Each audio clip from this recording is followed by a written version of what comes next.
Here's why I, as a Protestant, have trouble accepting the Roman Catholic doctrine of purgatory. Let me start with a story.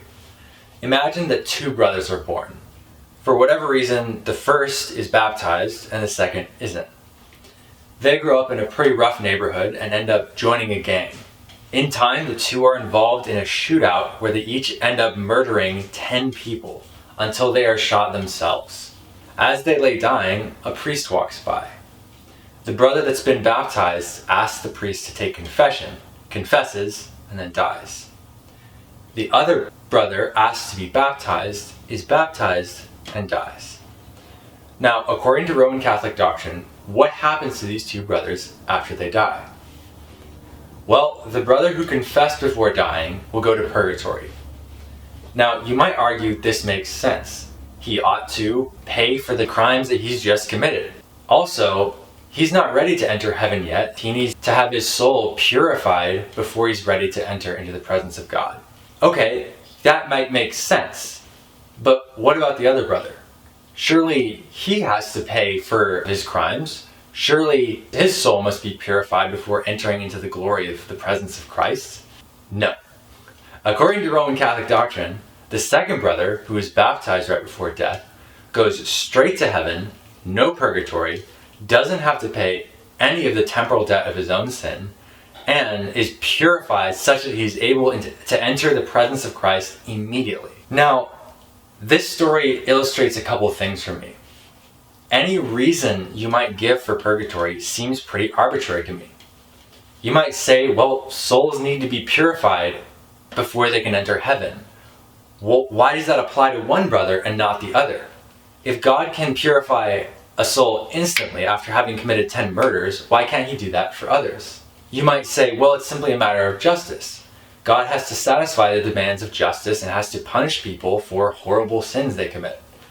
If that's true, why does that apply to one brother and not the other? If God can simply forgive the crime of having murdered 10 people for one brother, surely he can do the same for the other one as well. Well, you might argue that's simply how the sacraments work. All sin, temporal and eternal, is forgiven in baptism and not for other sacraments. But this is simply begging the question, why couldn't God dispense the same level of forgiveness that he gives in baptism through other sacraments as well? I'm left with the conclusion that there's really no reason for purgatory. It's simply by fiat. God simply wants it that way. And maybe that's good enough reason for you, but for me, it's not. Why would God simply want to forgive the sins of some people and not others? Now, for the record, I'm actually open to the idea that after death we experience some kind of sanctification or growth. It's just that I think that, first of all, this can happen in the presence of Christ. And second of all, this is not for the reasons that the Council of Trent gives. The Council of Trent is very clear. This is not simply about discipline or purification. Purgatory is about the retributive punishment for the temporal debt of sin.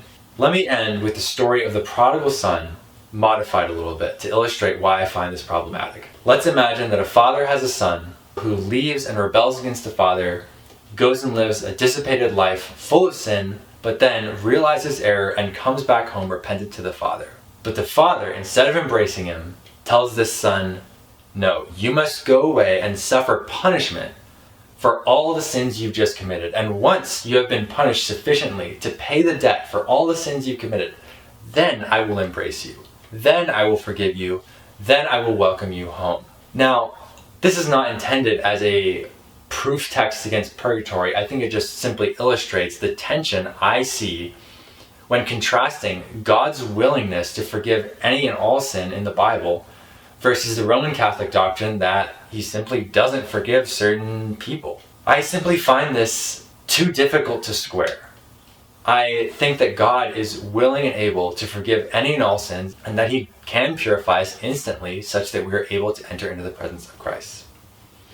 Thanks for watching. See you guys again next time.